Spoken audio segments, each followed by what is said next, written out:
Bem, o termo frustração é da língua portuguesa. A frustração, salvo o meu entendimento, pode pressupor que a pessoa não atingiu um certo objetivo e, por conta disto, viu frustrada a sua intenção, a sua vontade. E ela pode acontecer de várias formas, em vários momentos. Estamos a falar da Angola. 2, juventude. É a franja da sociedade onde se manifesta a irreverência, o imediatismo e a inconsequência, que os dados dizem vai desde os 18 aos 35. Há quem diga que vai um bocadinho, há quem diga, né, que vai um bocadinho mais além, mas enfim, é dos 18 aos 35, sabe o meu entendimento, em que se manifesta esse espírito de irreverência, de inconsequência, de imediatismo. As pessoas, quando estão acima dos 40 anos, já são mais calculistas, já não fazem grandes pulos, na medida em que vão subindo da idade. Mas quando se tem 18 anos aos 35, tudo é possível. E, felizmente, por um lado, e infelizmente por outro lado, felizmente porque Angola é um país que está na lista dos 6 países mais jovens do mundo, porque a nossa população cresce 3% ao ano. Isso significa que a população, ou seja, os angolanos fazem no máximo, no mínimo, 4,5 a 5 filhos, segundo dados do Instituto Nacional de Estatística. Em 2014 nós éramos 24 milhões de habitantes e 1% de 24 milhões são 240 mil. 3%, só fazer 240 mil vezes 3, vai dar quase 1 milhão. É o que a população da Angola cresce anualmente. Infelizmente, por quê? Porque esse 3% ao ano do crescimento da população angolana, que é maioritariamente jovem, no caso, é o igual número do crescimento da economia. Ou seja, eu tenho 2 filhos, ganho 50 mil kwanzas. Os 50 mil kwanzas tem que ser proporcional à minha despesa com os 2 filhos, no caso, eu, a minha esposa e os 2 ou 3 filhos. Portanto, eu não posso ter mais filhos e menos salário. Nem posso ter. Posso até ter, e aí é que é melhor, mais dinheiro e menos filhos. Aí consigo controlar a minha capacidade financeira e dar sustento saudável, de qualidade, aos meus filhos. O que se passa em Angola é que a economia cresce ao mesmo nível que a população. Portanto, não é possível. Como se controla isso? Com políticas públicas, do controle da natalidade, e isso só é possível com acesso, com educação acessível, facilitada, gratuita e de qualidade, com saúde acessível e de qualidade, com justiça social e distributiva, visível, se consegue controlar a natalidade, salvo melhor entendimento. Ou seja, diante do quadro que eu apresentei, só podes ter frustração, porque um jovem que representa quase 70% da população da Angola, em 2014, 60% da população da Angola tinha até 24 anos, ou seja, a média de idade era 24. Portanto, nós somos um país de bebês. Agora, portanto, vamos ter o censo daqui a pouco, mas podemos aqui conjecturar que pelos números, a média de idade pode ter diminuído consideravelmente, pode estar abaixo portanto, 24 anos. Quer dizer que o nosso país é maioritariamente jovem. E quando os países têm essa característica de maioritariamente jovem, os governos são obrigados a investir nas franjas em maioria, protegendo, obviamente, as minorias. Em 2014, também falava-se que a população da Angola, que tinha mais de 65 anos, era qualquer coisa como 3%. Portanto, nós somos um país que tem um ativo que se chama jovens, que não é aproveitado. Reitero, os Estados são obrigados a investirem, mas a investirem a sério, nesta franja. Quais são as grandes necessidades da juventude? Do ponto de vista geral, é educação, que é a instrução, a formação e a informação. Depois a saúde, porque o indivíduo, quando é instruído, formado e informado, cuida de si, cuida do meio e morre tarde, envelhece. Um dado interessante, isso já é a minha ignorância que me diz, que Angola é um país bastante jovem, porque as pessoas morrem cedo. Envelhecer em Angola é um fenômeno. Calculem, vão à rua e observem cada 10 pessoas quantos são velhos. Portanto, é porque as pessoas morrem muito cedo. Embora alguns dados, que eu também tenho muita dúvida desses dados, dizem que a esperança de vida hoje é 62 anos de idade. Mesmo que for o caso, se a população de Angola em média é 24 anos, vamos fazer contas, de 24 para 62.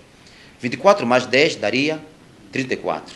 Mais 10 daria, mais 10, mais 10, se tirar as 2 daria qualquer coisa como 30 e... Não, daria 42. Quer dizer, nós temos 42 anos para cada jovem que tem 24 anos a trabalhar para o Estado a descontar para garantir que esses 3% que são a minoria usufruam deste belo país. Portanto, este quadro caótico não realiza as pessoas, não realiza o jovem, não dá o primeiro emprego, não dá a boa educação, não dá acesso às universidades, não dá a saúde, não dá, portanto, a realização da vida de jovem. Logo, há frustração. E a juventude, quando entra em frustração, por ser a maioria, o país entra em colapso, porque não se está a conseguir usufruir deste, que devia ser um dividendo demográfico, que é o usufruto positivo desta franja da sociedade que é maioritariamente jovem, que tem vontade de trabalhar, não calcula custos, é imediatista, é inconsequente. Portanto, estes valores deviam ser aproveitados para se investir no emprego, colocar estes jovens a trabalhar, no setor primário, na agricultura, nas pescas, portanto, enfim, e não vemos isso. Vimos que estes setores que eu citei há pouco são setores que têm menos dinheiro, que se investe menos, logo não há naturalmente, uma lufada que possa oxigenar, de ar fresco, possa oxigenar a economia por via dos jovens. O resultado vai ser esse, frustração. E um país com jovens frustrados é um país fadado para o falhanço. Outra observação interessante é as famílias angolanas fizeram um esforço considerável. Não tenho dados para aferir isso, mas uma constatação minha é que nos anos 2004, 2005, acho que até 2014, muitos pais fizeram algo que é muito incomum no mundo: crédito para pagar a universidade dos filhos. Os pais identificaram 1 ou 2 filhos na família que tinham que estudar e foram ao banco fazer crédito para pagar formação para esses filhos. Hoje esses filhos se formaram e o Estado não os absorve porque não há emprego. Portanto, é frustração das famílias que investiram, que hoje estão a pagar um valor que não teve retorno.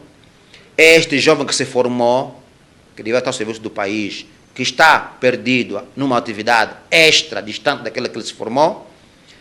Portanto, é o país sem futuro. Hoje estamos a ver uma terceira vaga de saída em massa de pessoas muito jovens para o exterior do país, mormente Portugal, que o embaixador de Portugal, numa entrevista a uma rádio de Angola, num programa interessante, estava felicíssimo por essa demanda de angolanos para Portugal, o que é normal. Eu também, se fosse embaixador de um país, tivesse necessidade de ter esta mão de obra, que para mim é qualificada ao nosso nível,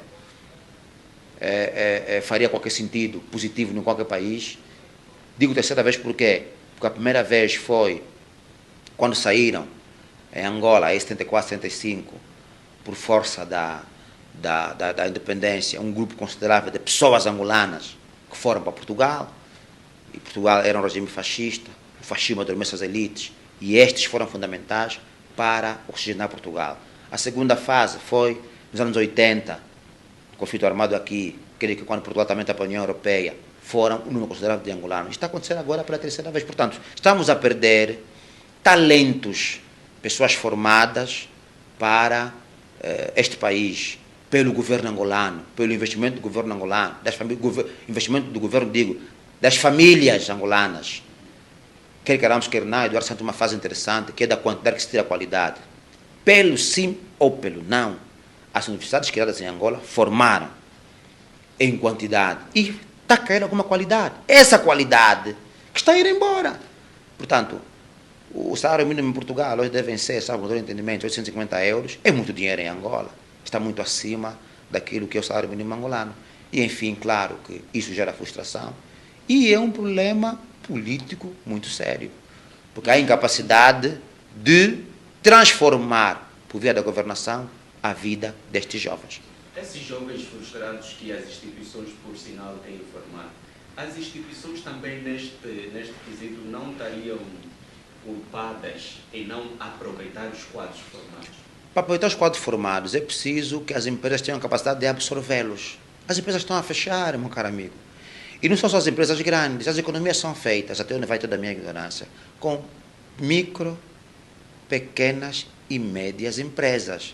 Micro, médias e pequenas empresas, que é mais ou menos isso. É este setor pequeno da economia, que são um volume considerável de empresas, que absorvem esses pequenos quadros, ou esses grandes quadros.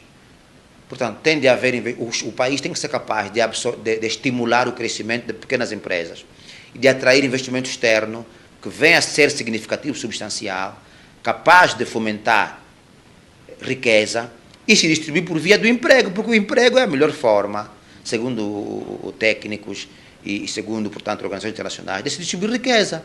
A riqueza dos Estados não é distribuída dando dinheiro às pessoas. A riqueza dos Estados é distribuída com a boa educação, com a saúde de qualidade, acessível, com boas estradas, autoestradas, com créditos. A economia deve fomentar o crédito e a banca funciona com o dinheiro de cada uma das economias que as famílias angolanas formam.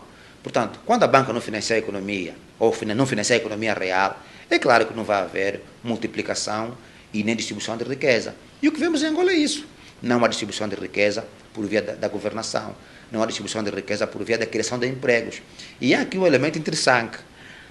Há, de forma muito vergonhosa, na minha opinião, políticos a dizerem que criaram emprego no setor da saúde, com concurso público na saúde, na educação e na polícia.